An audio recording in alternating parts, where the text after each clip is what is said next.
नमस्कार दोस्तों, स्वागत है आपका हमारे चैनल पर। तो दोस्तों, आनुवांशिकी यानी बायोलॉजी में भी हम लोग जो है अब जेनेटिक्स पढ़ेंगे और उसका डायरेक्ट ऑब्जेक्टिव में लेकर के आया हूँ। कहीं ना कहीं बिहार पुलिस के एग्ज़ाम है तो उसके लिए बहुत ही इम्पोर्टेंट है। आनुवांशिकी से प्रश्न जरूर आते हैं और आएंगे भी। हर एक एग्ज़ाम में 1 से 2 प्रश्न यहाँ से बनते ही हैं। बायोलॉजी का फेवरेट टॉपिक है आनुवांशिकी। तो चलिए एक एक करके सारे पॉइंट्स को हम लोग ध्यान से देखेंगे और आप लोग सॉल्व करने की भी कोशिश ज़रूर कीजिएगा। डीएनए के एक तंतुगक्ष से आरएनए में आनुवांशिकी सूचना के प्रतिरूपण की प्रक्रिया क्या कहलाती है? तो यह कहलाती है अनुलेखन। क्या कहलाती है? अनुलेखन। जीव कोशिकाओं में आनुवांशिकी लक्षणों के नियंत्रण में निम्नलिखित में से कौन उत्तरदायी है? तो यह उत्तरदायी है डीएनए। आगे चलेंगे। पुरुष में पुरुषत्व के लिए कौन सा गुणसूत्रीय संयोजन उत्तरदायी है? तो यह एक्स है, और एक्स पूछे तो स्त्री के लिए, महिला के लिए। आगे हमारा आधुनिक आनुवंशिकी का जनक किसे माना जाता है? ये बहुत पूछा गया प्रश्न है, बहुत बार पूछा भी जाता है। तो ये ग्रेगर जॉन मेंडल। मेंडल याद रख लीजिएगा, ग्रेगर जॉन मेंडल। निम्नलिखित में से कौन सा पदार्थ एक जीन का निर्माण करता है? तो जीन का निर्माण करता है पॉलीन्यूक्लियोटाइड्स। पॉलीन्यूक्लियोटाइड्स। आगे हमारा एक वर्णार्ध पुरुष एक सामान्य महिला से विवाह करता है। वर्णार्धता के लक्षण उत्पन्न होंगे उसकी किसमें? तो यह होगी पुत्रियों के पुत्रों में। पुत्रियों के पुत्रों में देख लीजिए, वर्णार्ध पुरुष एक सामान्य महिला से विवाह कर, मतलब कोई अंधा आँख से प्रॉब्लम है जिस पुरुष को, वह एक महिला से शादी किया। और वर्णार्धता का लक्षण जो है किस में जाएगा? अब इसमें उनके बेटे में, उनके पोतों में कैसे गया? तो पुत्रियों के पोतों में, उसके नातिनों में या नाती जो होता है उनमें जाएगा, यानी पुत्री यानी बेटी के बेटों में।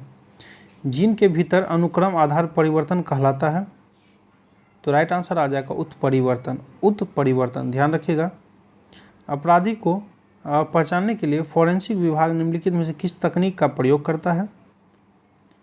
तो यह डीएनए फिंगरप्रिंटिंग। ये बहुत अच्छा प्रश्न है कि अपराधी को पहचानने के लिए फॉरेंसिक विभाग निम्नलिखित में किस तकनीक का प्रयोग करता है? तो डीएनए फिंगरप्रिंटिंग। आगे चलेंगे। क्वेश्चन नंबर 9 हमारा, उत्परिवर्तन का सिद्धांत किसके द्वारा प्रस्तावित किया गया था? तो यह किया गया था Hugo de Vries. Hugo de Vries, option C हो जाएगा। ग्रेगर जॉन मेंडल ने आधुनिक गुणों के आनुवंशिकी गुणों के अध्ययन हेतु किस वनस्पति पर प्रयोग किए थे? तो इसका हो जाएगा मटर, ऑप्शन बी मटर हो जाएगा।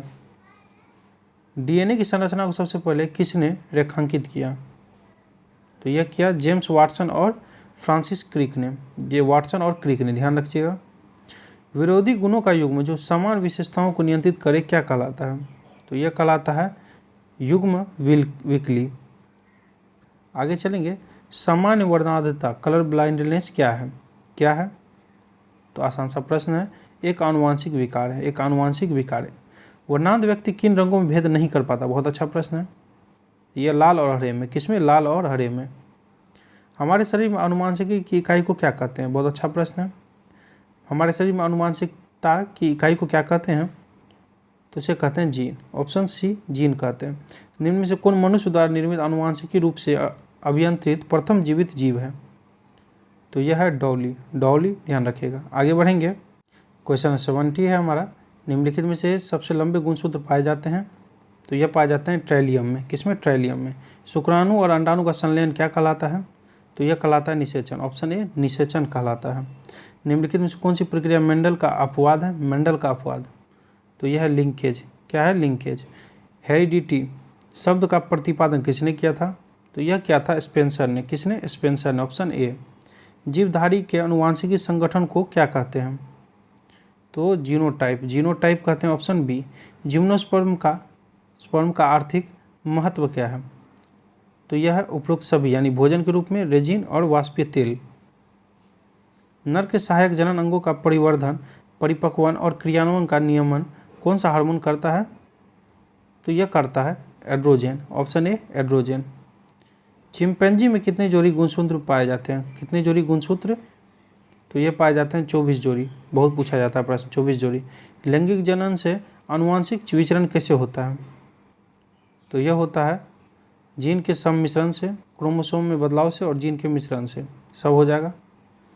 स्त्रियों में कौन सा हार्मोन स्टेरॉयड नहीं है? नहीं है इनमें से पूछा है।